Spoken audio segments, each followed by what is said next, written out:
Shalom! Você está em mais um episódio do podcast Exegese e Exposição. Exegese on demand para você. Aqui é o Davidson Pignon, sou mestre em Ciências da Religião, pastor congregacional, professor de exegese bíblica no seminário e também publisher editorial. Para mim é um grande prazer ter você acompanhando os episódios que lanço todas as semanas neste programa. E aproveitando que você gosta de estudar a Bíblia com bastante profundidade, siga-me nas redes sociais e também conheça todo o material gratuito que eu tenho apresentado para o seu próprio estudo e aprimoramento bíblico. Dê uma olhadinha também nos links abaixo em 2 cursos especiais.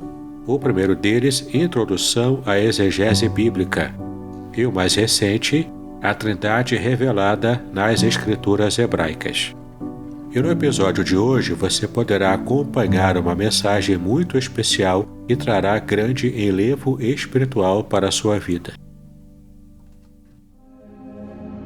Quero convidar agora a igreja, nesse momento, a estar abrindo a palavra de Deus no livro do Êxodo. Segundo livro da Bíblia, livro do Êxodo, capítulo 20, do versículo 18 ao versículo 21. Livro do Êxodo, capítulo 20, do versículo 18 ao versículo 21.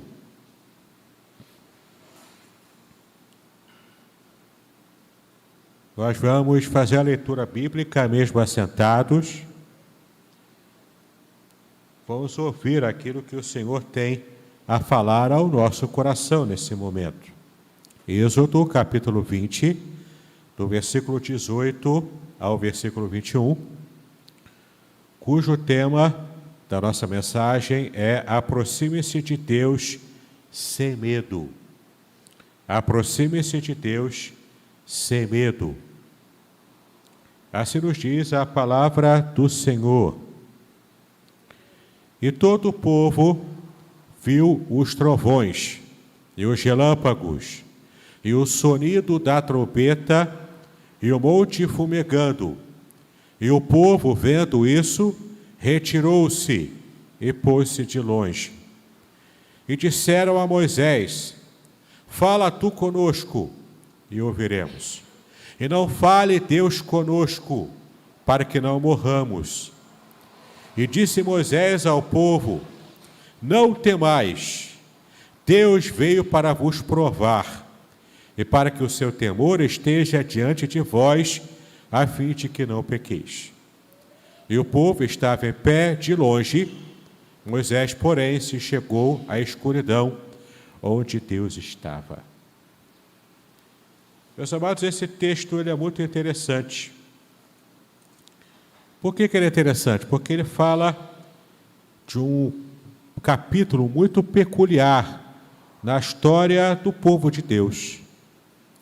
Esse texto, ele apresenta-nos, na verdade, o modo como Deus preparou tudo para entregar os 10 mandamentos, a sua lei, ao povo de Israel. Um povo sofrido devido a aproximadamente 300, 400 anos de escravidão no Egito. Um povo que já havia se acostumado a uma vida dura. Mas apesar de estar acostumado a essa vida dura, não era mais fácil viver daquele jeito. Era o povo que estava naquele momento com a sua identidade como povo, identidade nacional, em frangalhos.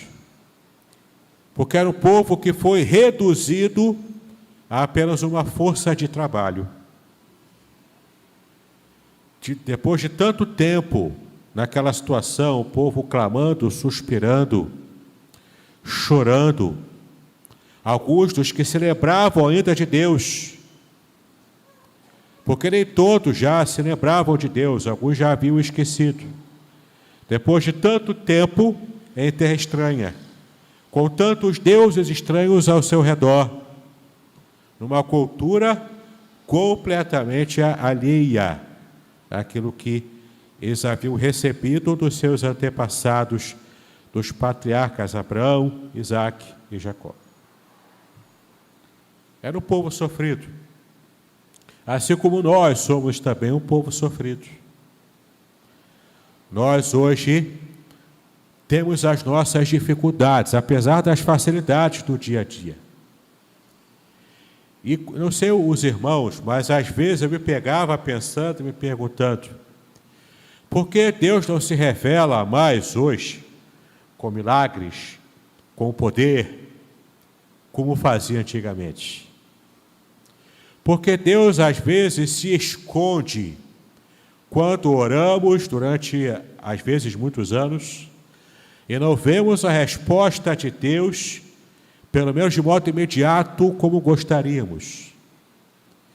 Porque achamos que o céu é de bronze, e as nossas orações não passam desse teto de bronze, dessa abóboda celestial, que na verdade é de concreto, porque não conseguimos nos comunicar diretamente com Deus. E então, muitas vezes, pedimos ao Senhor que se manifeste de modo perfeito, completo, direto, falando até com a gente. Quem não gostaria de ouvir a voz de Deus? Por exemplo, quando Jesus ouviu, na ocasião do seu batismo, eis o meu filho amado em quem me comprazo. A voz mesmo, vinda do alto, falando lá no seu coração, estremecendo você por dentro. Quem nunca gostaria de ver a manifestação direta, real, concreta, palpável de Deus se revelando a você, como de fato Ele é em toda a sua glória, em toda a sua majestade? Alguns ateus, inclusive, colocam isso como desafio para Deus.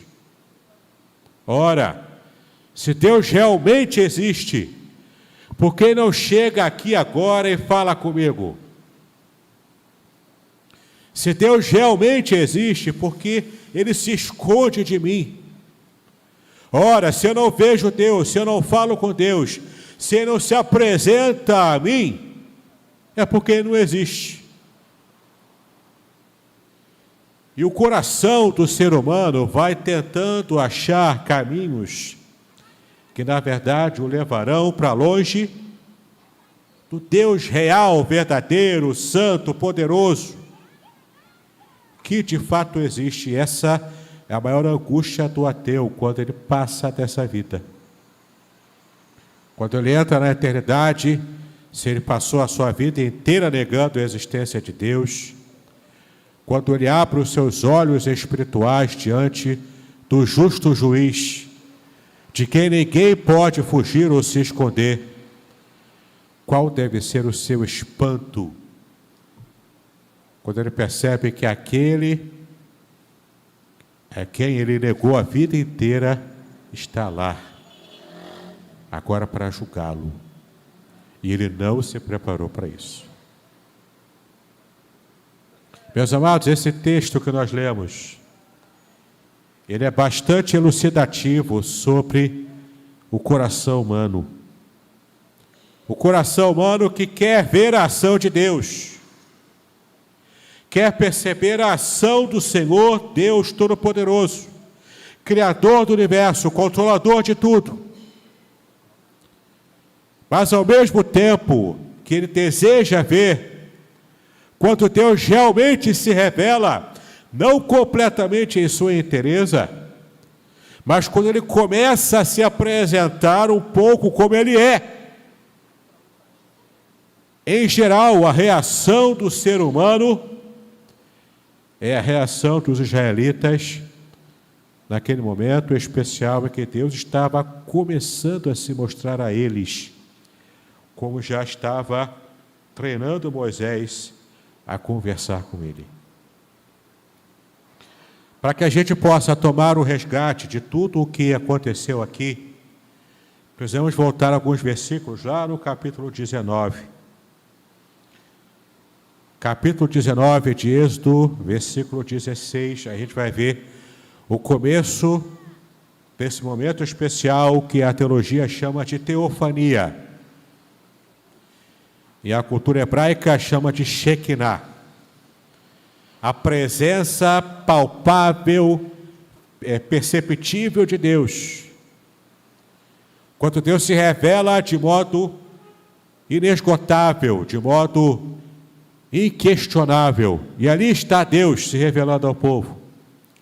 Capítulo 19, versículo 16. E aconteceu que ao terceiro dia, o terceiro dia daquele momento, ao terceiro dia, e portanto, ao amanhecer, houve trovões e relâmpagos sobre o monte. Aqui o monte é o Monte Sinai.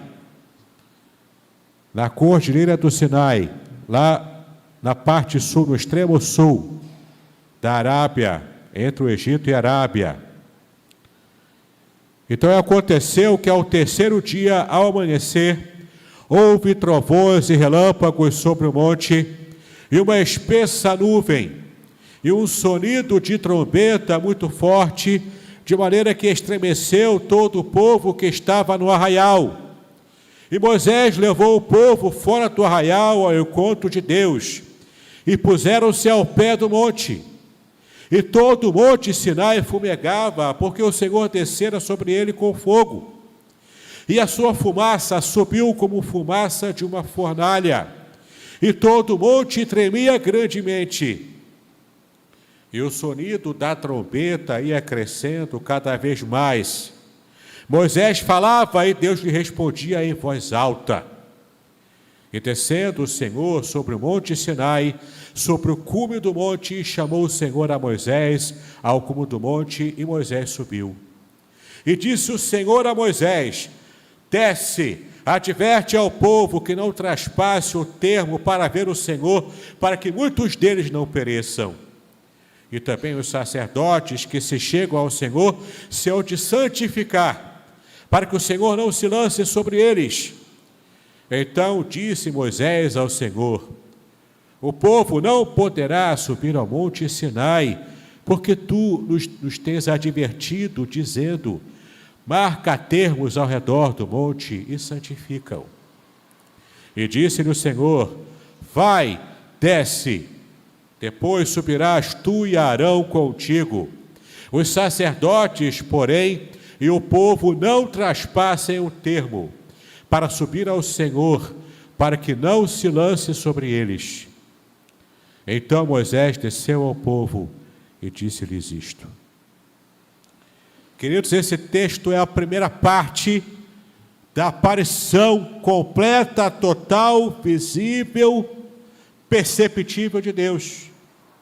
E então no capítulo 20, no primeiro versículo, dá uma pausa à descrição dessa aparição, da aparição direta de Deus, para então ele mostrar a sua lei, o que ele queria que o povo fizesse, os 10 mandamentos que nós conhecemos, nas 2 tábuas de pedra que o próprio Deus escreveu as suas leis, sendo 5 mandamentos sobre o relacionamento do povo com o próprio Deus, e os outros 5 mandamentos tratando do relacionamento do povo com o seu semelhante. Servir a Deus requer ter um relacionamento adequado com Ele, diretamente com Ele, nesse relacionamento de aliança, e ao mesmo tempo levar em conta o modo como tratamos o nosso irmão, o nosso semelhante. Não há como servir a Deus e não ajudar, e não abençoar, e não amar o próximo. Servir a Deus, agradar a Deus, envolve também agradar o próximo. Servir ao próximo, amar ao próximo. Mas então, em toda essa aparição, em toda essa teofania, depois da pausa da sua aparição, da descrição dessa aparição, em que Deus apresenta os 10 mandamentos, a partir então do versículo 18, como nós já lemos, o relato continua retomando aquele momento de teofania. e nos traz os detalhes que nós vimos, e nos traz a reação do povo principalmente. Mas ainda no capítulo 19, no versículo 16, a gente percebe aqui que qualquer revelação de Deus, por menor que seja, faz com que o ser humano comece a estremecer nas suas bases. E, na verdade, a Bíblia também está repleta de relatos de que nem precisa ser o próprio Deus se mostrando aos homens. A figura de um anjo, que não é o próprio Deus, mas é uma pessoa que foi revestida de glória maior do que a glória do ser humano normal. Mesmo quando o anjo aparece e o homem vê esse anjo, ele também estremece na base. A Bíblia está cheia de experiências, relatando essas experiências em que um anjo aparece e o homem quer adorá-lo como se ele fosse Deus. Inclusive João em Apocalipse, quando vê o anjo, ele deseja adorá-lo. Mas o anjo de Deus não aceita a adoração, ele diz: levante-se, não deve adorar a mim, eu sou conservo teu, adore a Deus. Que dirá quando o próprio Deus aparece, de modo inquestionável, indubitável.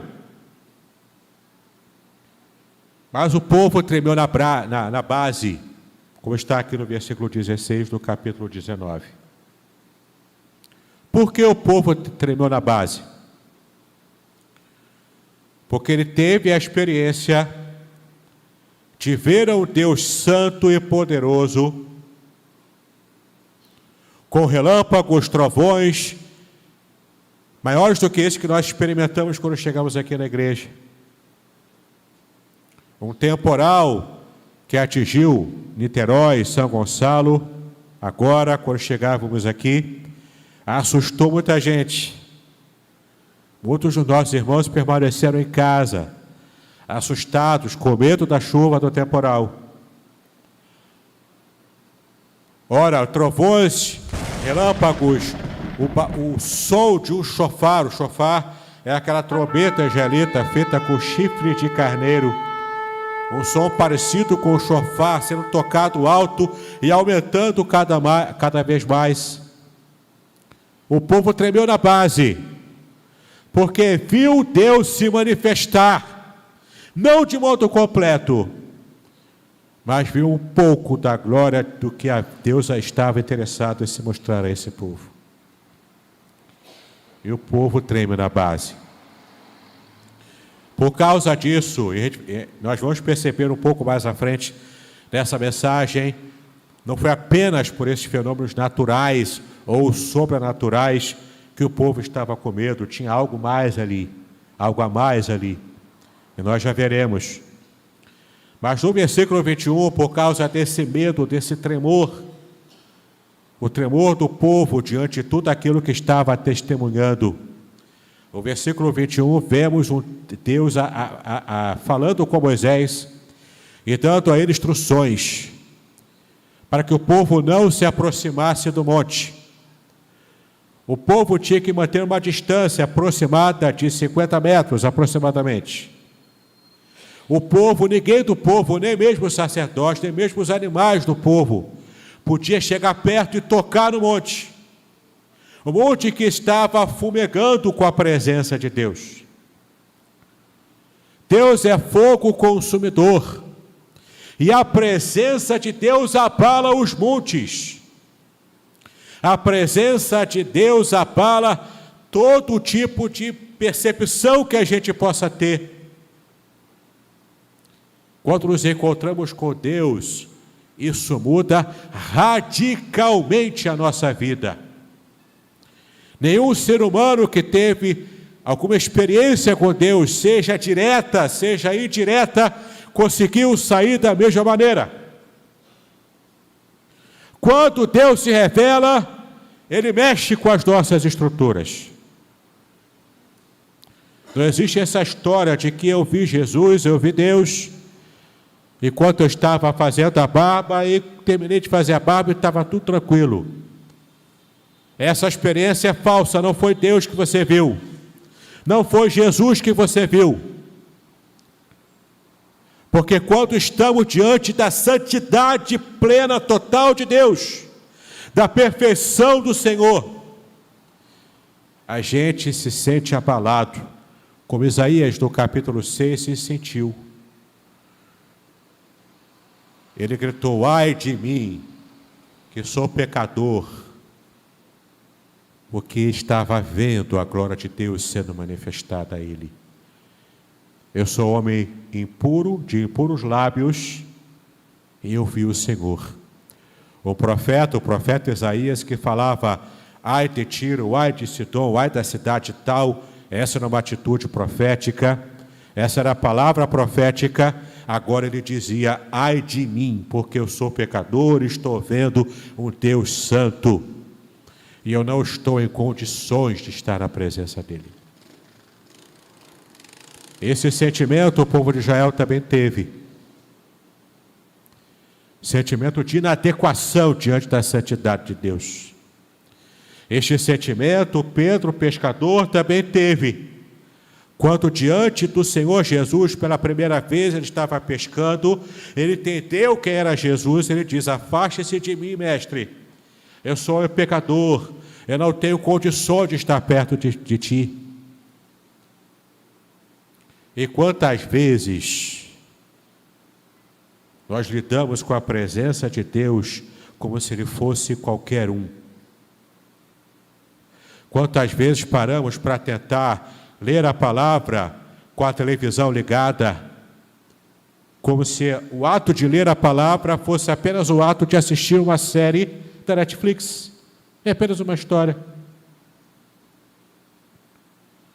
Quantas vezes perdemos o temor de Deus porque queremos nos relacionar com Ele como se Ele fosse qualquer pessoa igual a nós. Mas Deus não é. O povo a duras penas percebeu isso e teve medo. E Deus então fala: então isola esse povo, separa esse povo, não deixa chegar perto, não deixa tocar. E é apenas uma migalha da glória de Deus que ele estava revelando ali no Monte Sinai. E toda essa hecatombe na percepção popular estava acontecendo. Moisés fez diferente, o povo estava com medo. Moisés também tinha medo, é claro. Mas Moisés, no capítulo 33, ele desejou mais daquela experiência. O povo tinha que estar longe, porque o povo estava com medo. A consciência do pecado atingiu a mente e o coração de todo mundo. Mas Moisés não era inconsequente. Moisés estava sendo treinado por Deus desde a sarça ardente, a conhecer a Deus, a falar com Deus, a estar se purificando e se enquadrar nos parâmetros de Deus, para que ele pudesse então ter essas experiências de teofania. E lá no capítulo 33, Moisés faz o pedido que nenhum israelita teve a coragem de fazer: mostra-me a tua face. Ou seja, mostra-me a tua glória por inteiro, não apenas essa fagulha que eu vi lá no monte, não apenas essa pequena mostra de quem é o Senhor que eu vi lá na sarça ardente. Eu vi na sarça ardente pequeno, aumentou no monte, mas eu quero mais. Eu quero conhecer a tua glória por inteiro. Revela-me a tua glória. Mostra-me a tua Shekinah. Eu quero ver tudo. Qual foi a resposta de Deus para Moisés? Não. Eu não posso mostrar a minha glória completa e total para você na sua condição de homem carnal, porque você não vai aguentar. É muita luz, é muita santidade, é muito poder que emana de mim. Você não pode me ver por completo. mas eu posso revelar mais do que você viu lá no Sinai. Isso eu posso fazer. Eu posso apresentar a você a minha glória um pouco mais elevada do que eu mostrei lá no Sinai.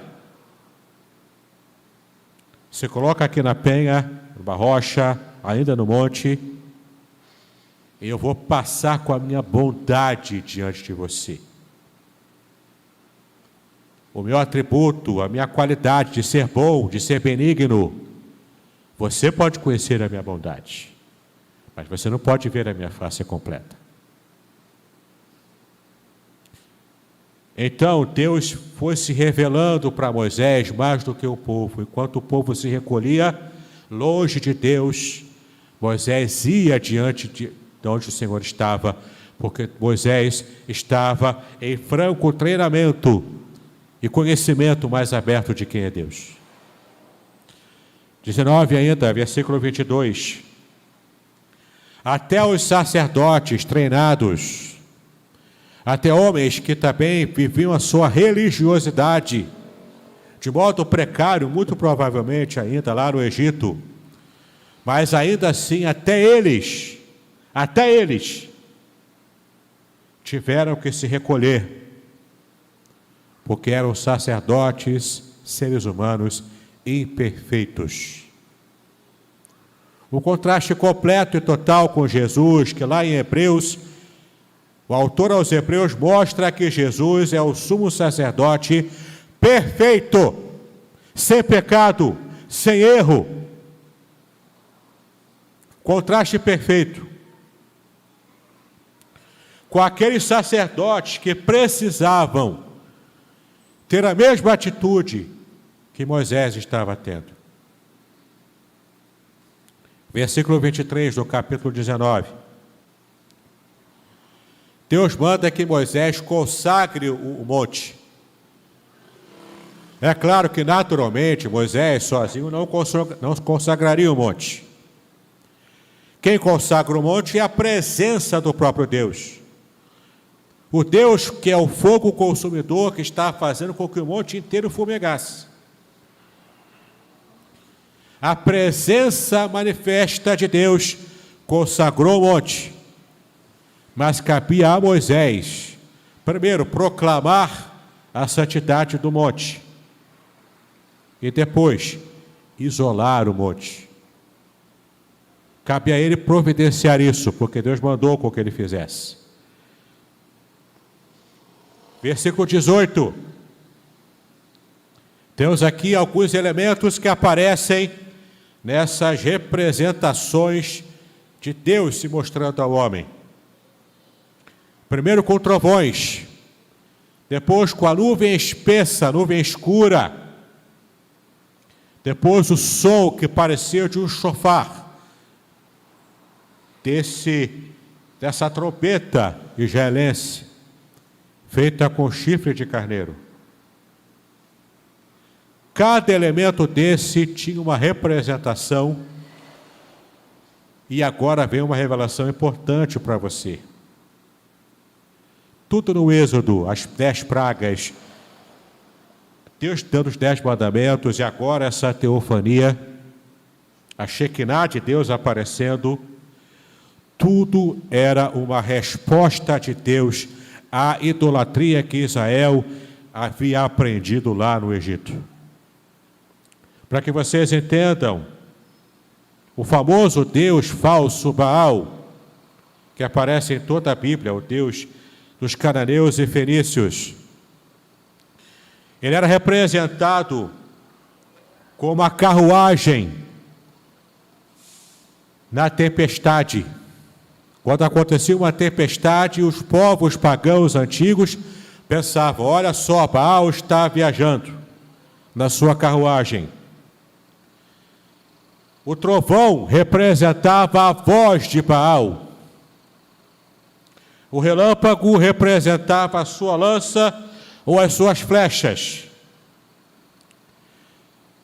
Esse era o imaginário dos povos antigos, que os egípcios também imitaram. os egípcios tomaram essa figura de Baal e pegaram também uma outra figura de um deus sírio chamado Rechipu, que era conhecido como o Deus que controlava as tempestades.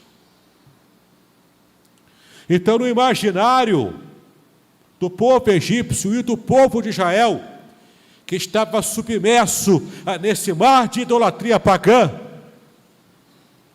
quando apareciam trovões, quando apareciam relâmpagos, toda essa hecatombe quase que natural, eles imaginavam e pensavam no Deus falso do Egito ou o próprio Baal. E ainda para completar, uma terceira possibilidade também de pensamento e sentimento daquelas pessoas, inclusive do povo de Deus, é que o Deus, um dos principais deuses do panteão egípcio, chamado Set, é o Deus do caos. Ele também era representado como mestre dos trovões e dos relâmpagos.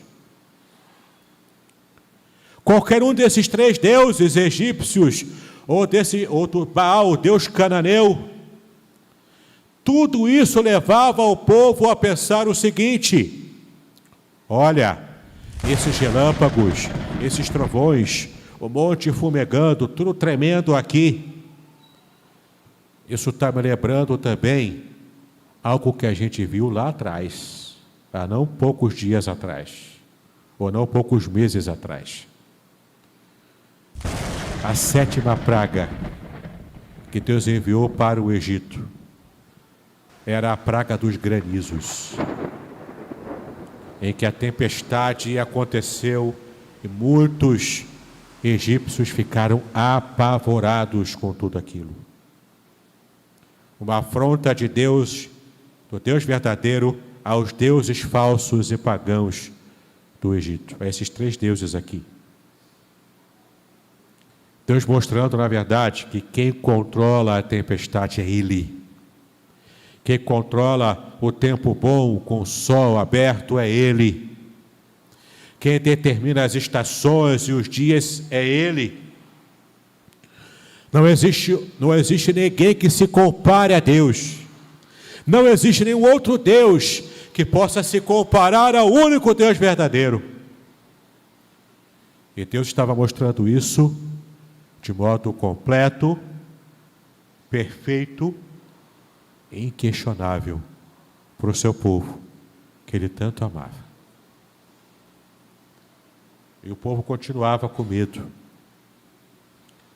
O medo era tanto que é muito interessante a gente perceber que nem mesmo eles tinham tomado essa noção de que nesses relatos do paganismo antigo, primeiro, os deuses de qualquer outra nação, deuses falsos, nunca, em hipótese alguma, se manifesta ou revela a si mesmo para os seus servos. Porque não existem. Não existem. Nem mesmo nos relatos ficcionais dos deuses pagãos, existiam relatos de revelação do Deus falso para os seus servos. Enquanto nos relatos dos deuses pagãos aparecem relâmpagos e tudo mais, era no contexto de guerra contra outros deuses. Eles não haviam percebido que Deus estava se revelando aqui, porque Ele estava mostrando para o povo o que Ele queria como modo certo de servir a Ele, de adorá-lo.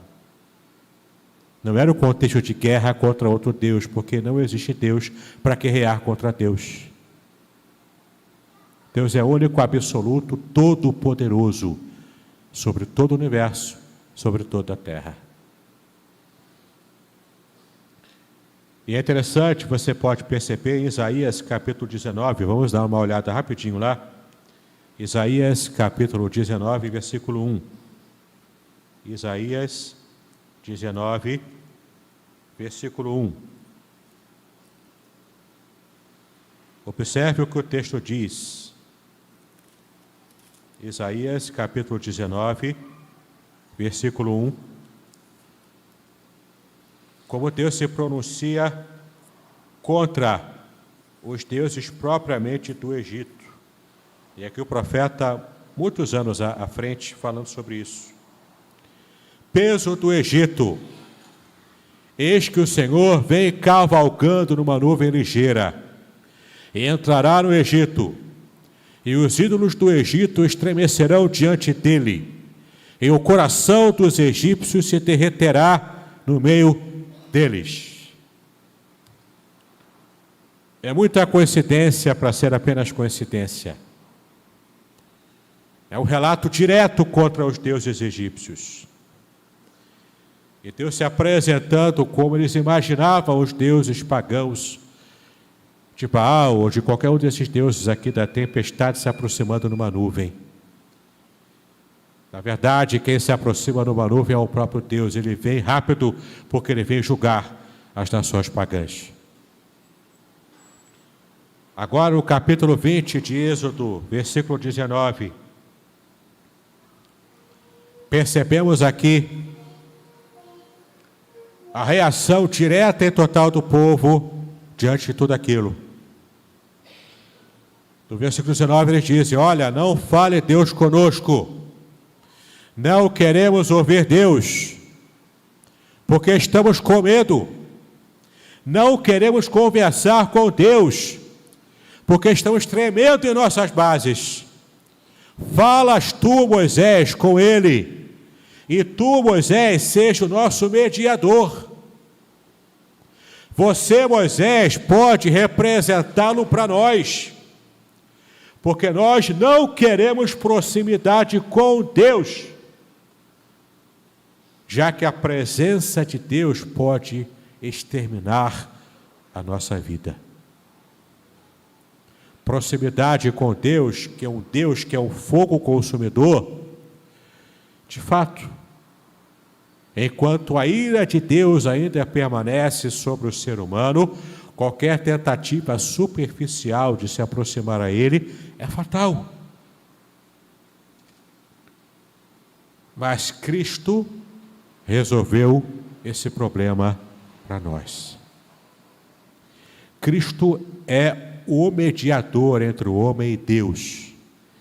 Ele trouxe a propiciação de nós para com Deus, que é fogo consumidor, que é todo-poderoso, que é santo e justo em seu nível de perfeição.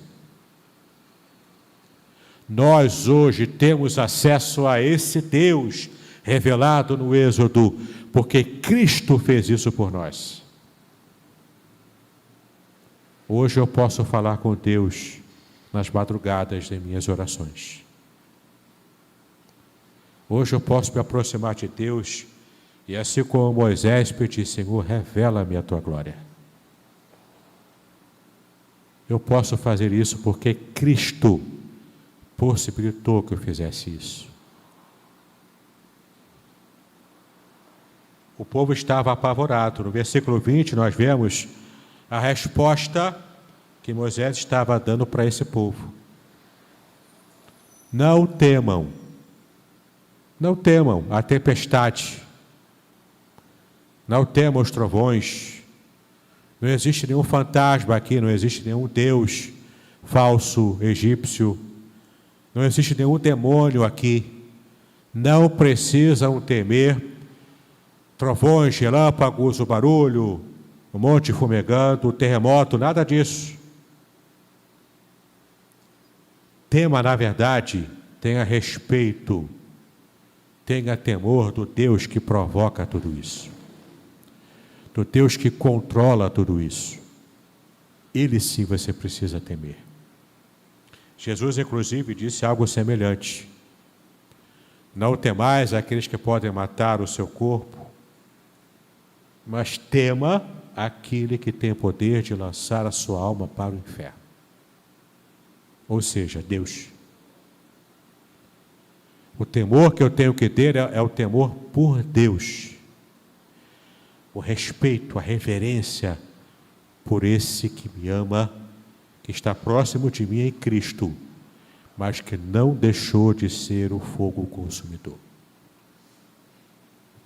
Não brinque com Deus, meu irmão. Não brinque com Deus vindo para a igreja, mas vivendo a sua vida no dia a dia como se fosse um ateu prático.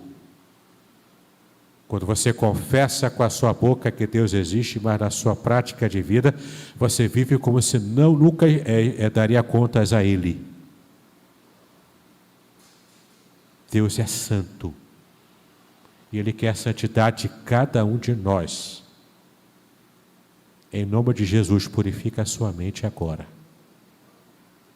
Quando você for ler a sua Bíblia, para tudo ao seu redor e fica focada na sua leitura, para querer ouvir avidamente, com sede de Deus, ouvir a palavra dEle.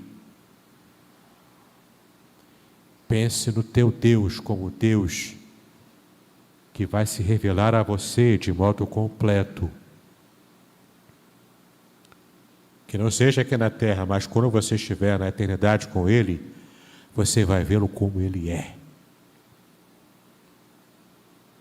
E se isso não causa temor no seu coração hoje, você precisa rever o tipo de fé que você tem no Senhor, que você diz amar e servir. A gente vive numa sociedade que tudo é muito banalizado. Tem gente que tem mais temor do presidente da República, de um juiz do Supremo Tribunal Federal, da polícia bater na sua casa para te prender por algum motivo, do que ter medo de Deus.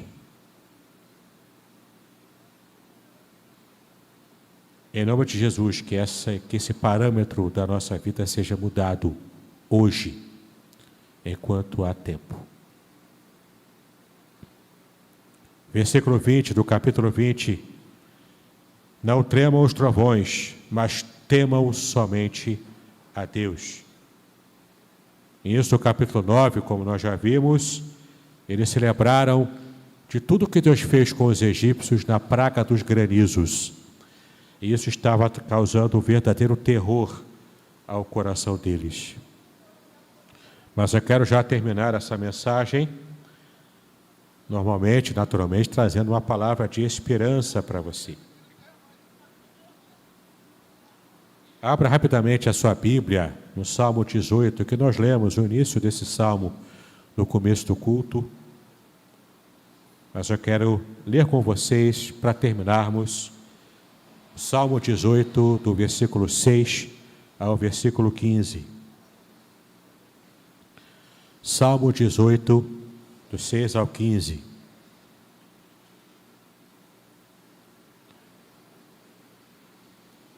Na angústia, invoquei ao Senhor e clamei ao meu Deus. Desde o seu templo, ouviu a minha voz. Aos seus ouvidos chegou o meu clamor perante a sua face. Então a terra se abalou e tremeu, e os fundamentos dos montes também se moveram e se abalaram, porquanto se indignou. Das suas narinas subiu fumaça, e da sua boca saiu fogo que consumia. Carvões se acenderam dele. Abaixou os céus e desceu, e a escuridão estava debaixo dos seus pés. E montou num querubim e voou. Sim, voou sobre as asas do vento. Fez das trevas o seu lugar oculto. O pavilhão que o cercava era a escuridão das águas e as nuvens dos céus. Ao resplendor da sua presença, as nuvens se espalharam, e a saraiva e as brasas de fogo. E o Senhor trovejou dos céus, o Altíssimo levantou a sua voz, e houve saraiva e brasas de fogo. Mandou as suas setas, que as espalhou, multiplicou raios e os desbaratou. Então foram vistas as profundezas das águas, e foram descobertos os fundamentos do mundo, pela sua repreensão, Senhor, ao sopro das tuas narinas. Você conseguiu perceber toda a alusão que Davi fez aqui no Salmo 18? Davi não estava vivo quando Deus fez toda essa teofania, toda a sua Shekinah para Israel lá no Êxodo. Davi nasceu muitos anos depois. Mas ele recebeu esse relato. Ele conheceu a história do seu próprio povo. E o que ele fez aqui? Ele pega essa imagem do Deus que fumega, do Deus que faz a gente estremecer, traz para perto dele e diz: esse é o Deus que eu sirvo, ele é justo juiz, ele é perfeito, ele é santo, ele vai vindicar a minha causa diante dos meus inimigos, vai fazer o terror na vida deles, como ele fez o terror na vida do povo de Israel, do meu povo, enquanto o povo estava pecando diante dele.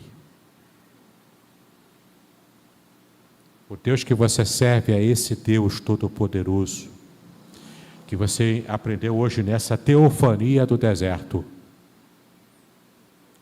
E hoje você pode se aproximar dele com ousadia, com fé, com segurança, porque Cristo conquistou na cruz do Calvário essa condição para cada um de nós. Deus agora é acessível a nós. Ele está perto de nós. Mas é o mesmo Deus Todo-Poderoso, que agora está do nosso lado e vai guerrear as tuas batalhas. Ele vai guerrear as tuas batalhas contra o câncer que você enfrenta. Ele vai guerrear as tuas batalhas contra qualquer doença, contra qualquer luta financeira, contra qualquer revés da sua vida. O seu problema familiar não é nada diante de Deus. Ele agora está olhando para você e está esperando você se aproximar dele, correndo para os braços dele, como uma criança muito jovem, muito pequena, ainda dando seus passos desengonçados, mas correndo, porque ela quer estar no colo do seu pai. Ele está aqui falando com você agora. Você não precisa ver o monte fumegando. Você não precisa ver os trovões reboando sobre você. Porque Israel viu tudo aquilo, e lá no capítulo 32, Israel fez o bezerro de ouro. Essa é a natureza humana. A ingratidão brotando no coração de um povo que reclamava. Porque ainda estava com a mente cativa, presa ao Egito. Deus agora fala com você, quebra as amarras que prendem a sua mente. Você serve ao Deus que tudo pode fazer. A luta que você enfrenta não é maior do que Deus. Ele vai te ajudar, Ele vai te abençoar, Ele vai te curar, Ele vai te levar para o céu no final de tudo, porque Ele é o Todo-Poderoso, amém? Deus cuida de você, e como Davi fez, mais do que ele, você tem condição de fazer isso. Traga para perto de você o Deus que fumega montes, o Deus que se revela de modo tão poderoso. Traga para perto de você, porque Ele vai agir na sua causa, na sua vida, em nome de Jesus. Em nome de Jesus.